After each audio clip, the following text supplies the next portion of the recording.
የካህኑ ደም የዘካርያስ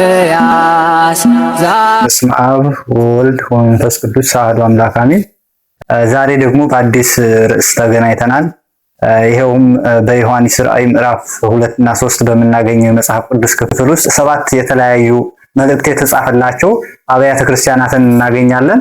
ከነዚህም መካከል እንግዲህ የመጀመሪያዋ የኤፌሶን ቤተክርስቲያን ናት። ይህችም ታዲያ ስትገለጽ ፍቅሯን ያጣችው ቤተክርስቲያን በመባል ተገልጻለች ማለት ነው። ይሄንንም የምናገኘው እንግዲህ በዮሐንስ ራእይ ምዕራፍ 2 ከቁጥር 2 ላይ ስራህንና ድካምህን ትዕግስትህንም አውቃለሁ፣ ክፉዎችንም ልትታገስ እንዳትችል እንዲሁም ሳይሆኑ ሐዋርያንን የሚሉትን መርምረህ ሐሰተኞቹ ነው እንዳገኘሃቸው አውቃለሁ፣ ታግሰህማል፣ ስለ ስሜም ብለህ ጸንተህ አልደከምክም በማለት ተገልጻለች ማለት ነው። ይህችን ቤተክርስቲያን ካመሰገናት በኋላ ምስጋናውን በዚህ መልኩ ከገለጸ በኋላ ስለ ፍጹም ፍቅሯ ያደረገችውን የታገሰውን ስለ ስሙም ብሎ የጸናበትን በምስጋና ከገለጸ በኋላ ነገር ግን የምነቅፍብህ ነገር አለኝ የቀደመውን ፍቅርህን ትተሃልና በማለት ሲነቅፍ ደግሞ እንመለከታለን ማለት ነው። ታዲያ ይህች ቤተክርስቲያን ምንም ያክል ስለ ስሙ ብትታገስም ጸንተህ አልደከምክምና ተብላ ብትገለጽም በኋላ ግን የምነቅፍብህ ነገር አለኝ ብሎ ቁጥር 4 ላይ ወደ የቀደመውን ፍቅርህን ትተሃልና ብሎ ገልጾታል ማለት ነው። ታዲያ እኛም አንዳንዶቻችን በቤተክርስቲያን በጥሩ ማንነት ስንመላለስ ቆይተን በጥሩ አገልግሎት ላይ የነበርን እንኖራለን።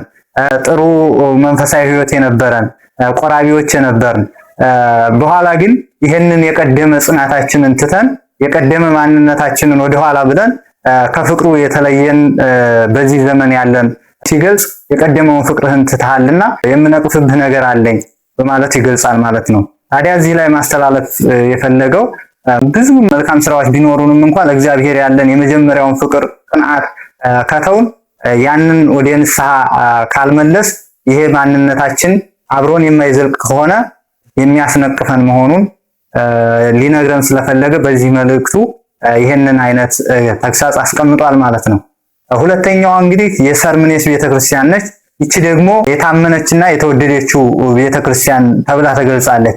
እንግዲህ በራእይ ምዕራፍ 2 ከቁጥር 9 እስከ 10 በምናገኘው ጽሑፍ ላይ መከራህንና ድህነትህን አውቃለሁ፣ ነገር ግን ባለጠጋ ነህ፣ የሰይጣንን ማህበር ናቸው እንጂ አይሁድ ሳይሆኑ አይሁድ ነን የሚሉ የሚሳደቡትን ስድብ አውቃለሁ፣ ልትቀበለው ያለህን መከራህን አትፍራ፣ እነሆ እንድትፈተኑ ዲያብሎስ ከእናንተ አንዳንዶቻችሁን በወህኒ ሊያስገባችሁ አለው፣ 10 ቀንም መከራን ትቀበላለህ ብሎ ሲጽፍለት እንመለከታለን። ታዲያ እስከ ሞት ድረስ የታመን ሁን የሕይወትን አክሊል እሰጥሃለሁ ይለዋል ማለት ነው። እንግዲህ እስከ ምን ድረስ መታመን እንዳለብን በዚህ ጽሑፍ ላይ ሲያስረዳን እስከ ሞት ድረስ የታመን ሁን፣ ከዚያስ ምን ይሆናል? የሕይወትን አክሊል ይቀበላል ማለት ነው። የሕይወትን አክሊል እሰጥሃለሁ በማለት ገልጾታል ማለት ነው።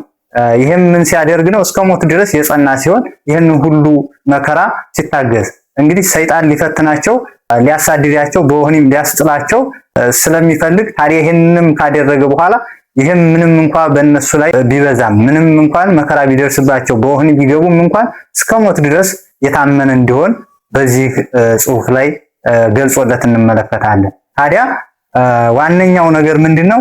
መከራና ስደት ቢበዛብንም እንኳን እስከ መጨረሻው ድረስ በታማኝነት ከጸናን የማይጠፋውንና ዘላለማዊውን አክሊሉን እንደሚሰጠን እኛም እንደምንቀበል ይሄ መልእክቱ ያስረዳናል ማለት ነው።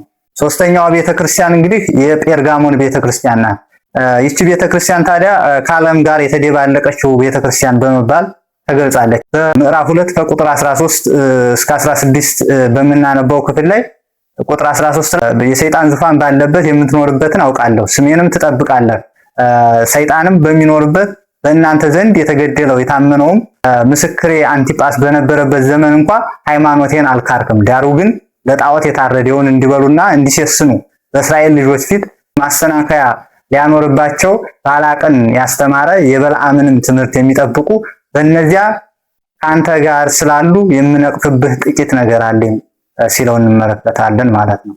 ያለውን ሁኔታ ለእርሱ ሃይማኖትን እንደጠበቀ እንዳልካደም ከገለጸ በኋላ ነገር ግን እነዚያን በእነርሱ ዘንድ ስላሉት ክፉ አስተማሪዎች የበልዓምንና የባላቅን ትምህርት የሚጠብቁትን በሱ ዘንድ ስላሉ በዚህ ነገሩ የምነቅፍብህ ነገር አለ ብሎ ሲነቅፈውና ሲገስጸው እንመለከታለን ማለት ነው።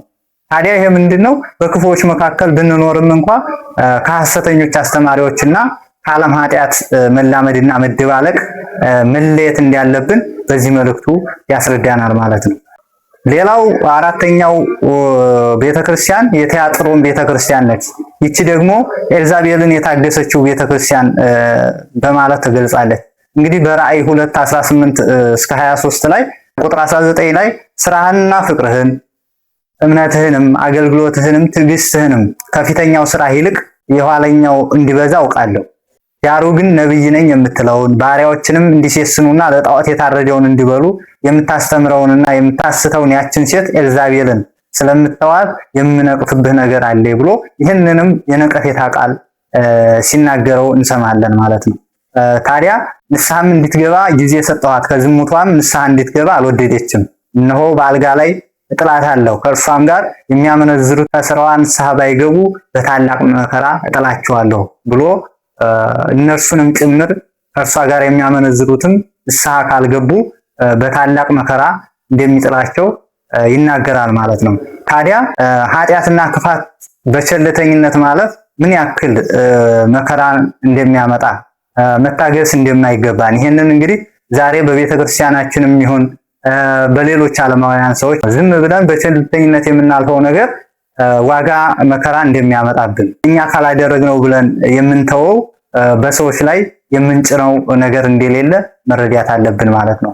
ኃጢአትንና ክፋትን እንግዲህ በቸልተኝነት ማለፍ በቤተክርስቲያንም ይሁን በእኛ በክርስቲያኖች የሚያመጣው መከራ ከባድ እንደሆነ በዚህ ጽሑፉ ላይ ያስረዳናል ማለት ነው። ታዲያ ይህችም የቲያጥሮን ቤተክርስቲያን ኤልዛቤልን የታገሰችው ቤተክርስቲያን ተብላ ተገልጻለች ማለት ነው። አምስተኛዋ የሰርዴስ ቤተክርስቲያን ነች። ይቺ የሰርዴስ ቤተክርስቲያን ታዲያ በስም ሕያው የነበረችው ነገር ግን በስራ የሞተችው ቤተክርስቲያን ተብላ ተገልጻለች። ዮሐንስ ራእይ ምዕራፍ 3 ከቁጥር 1 እስከ 6 እንግዲህ እንደምናገኘው ስለዚህ ስለ ሰርዴስ ቤተክርስቲያን ተጽፎልን የምናገኘው እንግዲህ ስራህን አውቃለሁ፣ ሕያው እንደመሆንህ ስም አለህ፣ ሞተህማል ተብሎ ተጽፎለታል። ስራህን በአምላኬ ፊት ፍጹም ሆኖ አላገኘሁትም፣ የነቃሁን ሊሞቱም ያላቸውን የቀሩትንም ነገሮች አጽና። እንግዲህ ሊሞቱ የተቃረቡ ኃጢአት በኃጢአት ላይ ተደራርቦ ወደ ሞት ሊጥሉት ያሉ ብዙ ነገሮች እንዳሉ ከዚህ ንባብ እንረዳለን። ምክንያቱም ኃጢአት በኃጢአት ላይ እየበዛ በሄደ ቁጥር ሰውን ከእግዚአብሔር ይለያልና ደግሞ የነፍስ ሞቷ ከእግዚአብሔር መለየት ነውና ይሄ ሰው እንግዲህ የቀሩትን ነገሮች አጽና ተብሎ እነዚያን ነገሮች ደግሞ ወደ ነበሩበት እንዲመልስ ወደ ንስሐ እንዲመለስ በዚህ መልኩ ሲገሰጽ እንመለከታለን ማለት ነው። እንግዲህ እንዴት እንደተቀበልክና እንደሰማህ አስብ፣ ጠብቀውም ንስሐም ግባ። እንግዲያስ ባትነቃ እንደ ሌባ አመጣብሃለሁ፣ በማናቸውም ሰዓት እንደሚመጣብህ ከቶ አታውቅም። ነገር ግን ልብሳቸውን ያላረከሱ በሰርዴስ ጥቂት ሰዎች ካንተ ጋር አሉ፣ የተገባቸውም ስለሆኑ ነጭ ልብስ ለብሰው ከእኔ ጋር ይሄዳሉ በማለት ሲናገር እንመለከታለን። እንግዲህ በየትኛው ሰዓት ጌታችን መድኃኒታችን ኢየሱስ ክርስቶስ በየትኛው ሰዓት እንደሚመጣ አናውቅም። ይህንንም ሰው ታዲያ በዚህ ሲናገር እንደምንሰማው በየትኛው በማናቸውም ሰዓት እንደሚመጣብህ ከቶ አታውቅም። ነገር ግን ልብሳቸውን ያላረከሱ ጥቂት ሰዎች አሉና እነርሱ ነጭ ልብስ ለብሰው ከኔ ጋር ይሄዳሉ ብሎ ሲናገራቸው እነርሱን በቀኙ ከሚቀመጡት ጋር እንደሚሆኑ በዚህ የተስፋ ቃል ይነግረዋል ማለት ነው። ነጭ ልብስ ለብሰው ክብርን ተጎናጽፈው መልአክ ከቧቸው ከእርሱ ጋር እንደሚሄዱ በዚህ ክፍሉ እንረዳለን ማለት ነው። ታዲያ ሕያው እንደመሆን ስም አለህ፣ ሞተህማል ተብሎ ተገልጿል ማለት ነው። ይሄ ለሰርዴስ ቤተክርስቲያን የተላከ መልእክት ነው። እንግዲህ በሰዎች ዘንድ መልካም ስምና መልካም ታዋቂነት ቢኖረንም እንኳ በውስጣዊ ማንነታችን በውስጣዊ ሕይወታችን ምንም በእግዚአብሔር ዘንድ ዋጋ የሌለው የደረቀ ከሆነ ልንነቃና ወደ ንስሐ ልንመለስ እንደሚገባን ከባድ ማስጠንቀቂያ በዚህ ቦታ ተጽፎ እናገኛለን ማለት ነው። ሌላኛዋ ስድስተኛዋ ቤተክርስቲያን የፊልድልፊያ ቤተክርስቲያን ናት። እንግዲህ እቺ የፊልድልፊያ ቤተክርስቲያን የተከፈተ ደጅ የተሰጣት በማለት ተገልጻለች። ታዲያ በዮሐንስ ራእይ ምዕራፍ 3 ከቁጥር 7 እስከ 13 ላይ ስራህን አውቃለሁ፣ እነሆ በአንተ ፊት የተከፈተ በር ሰጥቻለሁ፣ ማንም ሊዘጋው አይችልም። ኃይልህ ምንም ትንሽ ቢሆን ቃሌን ጠብቀሃልና ስሜንም አልካድክምና ብሎ የተከፈተ ደጅ እንደተሰጠው ይሄውም ታዲያ ስለምኑ እንደሆነ ደግሞ በዚሁ ተገልጿል ማለት ነው። ቃሌን ጠብቀሃልና ስሜንም አልካልክምና ተብሎ ቃሉን በመጠበቁና ስሙን ባለመካዱ ያገኘውን ጽድቅ በረከት በዚሁ ተገልጾለት እንመለከታለን። እነሆ አይሁድ ሳይሆኑ አይሁድ ነን ከሚሉ ነገር ግን ከሚዋሹ ከሰይጣን ማህበር አንዳንዶችን እሰጥሃለሁ። እነሆ መጥተው በእግሮች ፊት ይሰግዱ ዘንድ እኔም እንደወደድሁ ያውቁ ዘንድ አደርጋቸዋለሁ። የትዕግስቱን ቃል ስለጠበቅ እኔን ደግሞ በምድር ላይ የሚኖሩትን ይፈትናቸው ዘንድ በዓለም ላይ ሁሉ ሊመጣ ካለው ከፈተናው ሰዓት እጠብቅሃለሁ በማለት ገልጾለታል ማለት ነው። እነሆ ቶሎ ብዬ እመጣለሁ፣ ማንም አክሊልህን እንዳይወስድብህ ያለህን አጽንተህ ያዝ ብሎ ሲመክረው እንሰማለን ማለት ነው። እንግዲህ በቶሎ እንደሚመጣ እንዲሁም አክሊሉን ደግሞ ማንም እንዳይወስድበት አጽንቶ እንዲይዝ አክሊል የተባሉ እንግዲህ ቃሉን መጠበቅና ስሙን አለመካድ እንደሆኑ ከላይ ገልጿቸዋል ማለት ነው። እነዚህን ታዲያ አጽንቶ ሲይዝ ቶሎ በሚመጣ ጊዜ ማንም አክሊሉን ካልወሰደበት የሚያገኘውን ነገር ከታች ተገልጾለት እንመለከታለን ማለት ነው። ድል የነሳው በአምላኬ መቅደስ አምድ እንዲሆን አደርገዋለሁ፣ ወደፊትም ከዚያ ከቶ አይወጣም። የአምላኬን ስምና የአምላኬን ከተማ ስም ማለት ከሰማይ ከአምላኬ ዘንድ የምትወርደውን አዲሲቱን ኢየሩሳሌምን አዲሱን ስሜን በእርሱ ላይ እጽፋለሁ ብሎ ሲናገር እንመለከታለን ማለት ነው።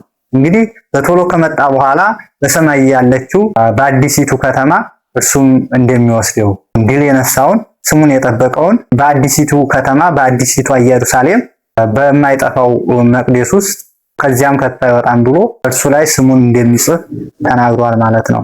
እነሆ በአንተ ፊት የተከፈተ ደጅ እሰጥሃለሁ፣ ማንም ሊዘጋው አይችልም ብሎ ይችን የፊልድልፊያን ቤተክርስቲያን የተከፈተ ደጅ የተሰጣት እንደሆነች በዚህ ጽሑፍ እንረዳለን ማለት ነው።